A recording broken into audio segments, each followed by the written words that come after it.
kayo po, attorney, yung basic principle po ng kanyang intent and spirit.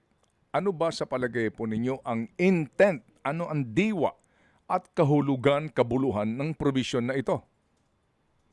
Siyempre, ang intent niya talaga ay limited talaga sa yung term nila na three-term limit sa sino mang member ng House of Representatives. So again, papasok ko yung sino ang member ng House of Representatives. Kailan nagiging member ng House of Representatives. So, tama, sa inyo pong pananaw dito, hindi na pinag-uusapan kung ikaw ay party list representative or district representative. Sa akin, hindi ka na dapat pag-uusapan kung ikaw ay district o ikaw ay party list. Basta't ikaw ay upo sa Kongreso, ay ikaw ay member ng House of Representatives.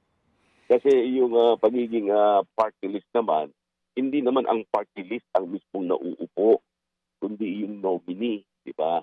Kasi ang sinasabi ng ating Korte Suprema, sino ba ang umuupo? Sino ba nagtitake ng oath of office? Sino ba nag-a-assume? Yan ay sino ba ang tumatanggap ng sweldo? Ang mga tumatanggap ng sweldo ay yung nominee ng party list. Kaya siya ang member of the House of Representatives. Attorney, kung sakasakali po na walang question dito, o kung questionin man po ay payagan, mangangahulugan po na sino man ngayong tao, ano po, na mahalal halimbawa po, no? Halimbawa, maglilingkod ka ng iyong term successively bilang district rep or isa pong party list rep.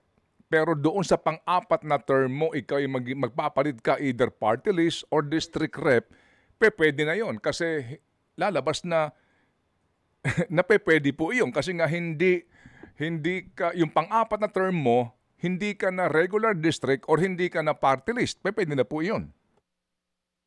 Pwede na yan. Yan ang tinatawag yung president or president. Attorney, medyo naputol ho kayo. Pakiulit po. Opo. Kasi yun ang magiging president or president. Sinasabi nyo kanina. Okay, so ibig sabihin nga po na ngayon pwede akong maging district rep muna and then magbubuo ako ng tatlong term na party list and then pagsunod nito, district rep na naman ako and then hanggang sa maaari kong umupo forever.